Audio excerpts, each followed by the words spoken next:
अब मार्शल को सीआईएसएफ का बता दिया, इससे बड़े मूर्खतापूर्ण बात क्या होगी।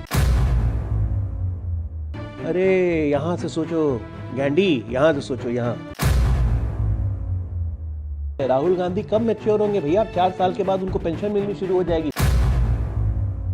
संवैधानिक संस्थाओं पे आक्रमण करना इनकी एक आदत बन चुकी है, क्योंकि हार से निराश हो गए।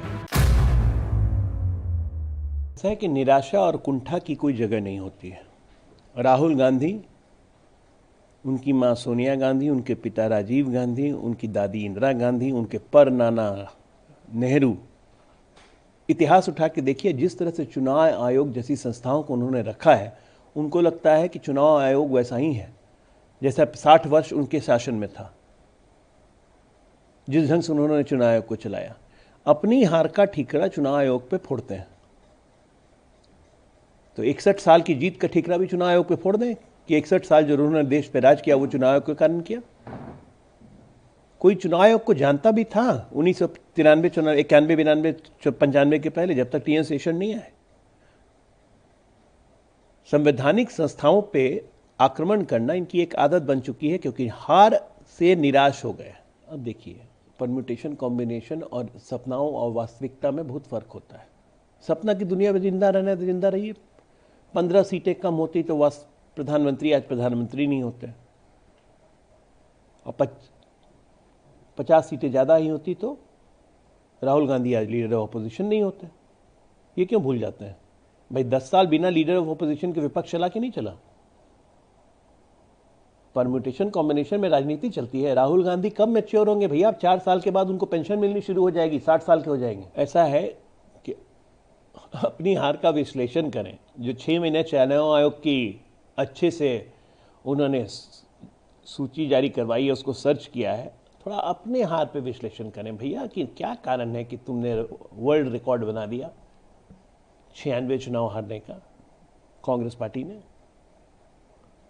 और आश्चर्यचकित मत होइएगा कि 3 राज्यों में स्वीपिंग विक्ट्री मिली है। पूरे देश में स्वीपिंग विक्ट्री, और पूरे देश में स्वीपिंग विक्ट्री मिलेगी भारतीय जनता पार्टी को। पूरे देश से कांग्रेस पार्टी स्वीपिंग झाड़ू की तरह साफ हो जाएगी।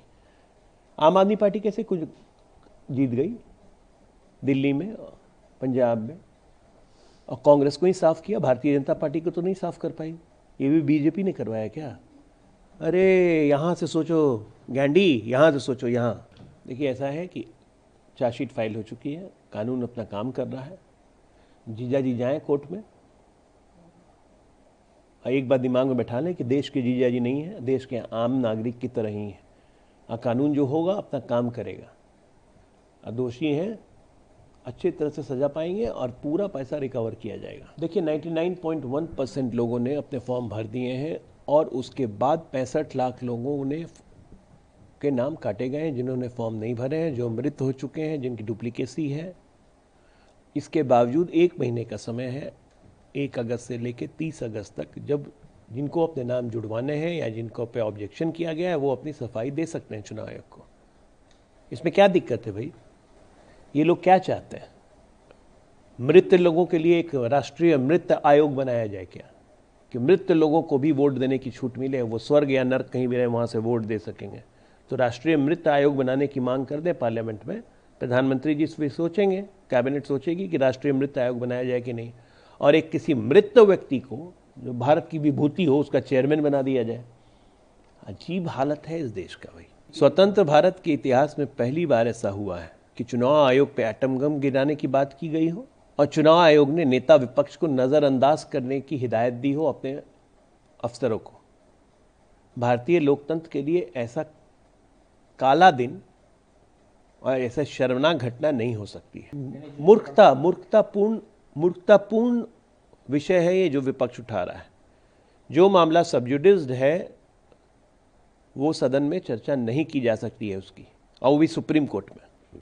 देखिए, विपक्ष को कुछ न कुछ करके नरेंद्र मोदी सरकार और भारतीय जनता पार्टी सरकार पे हंगामा और आक्षेप करना है। उसमें वो किसी भी, जब संवैधानिक संस्था को छोड़ते ही नहीं है, तो सीआईएसएफ और बाकी सब सशस्त्र बल को कैसे छोड़ेंगे? आर्मी को तो छोड़ा ही नहीं। अब मार्शल को सीआईएसएफ का बता दिया, इससे बड़े मूर्खतापूर्ण बात क्या होगी? ठीक है, करते रहिए मूर्खतापूर्ण, देश देख रहा है।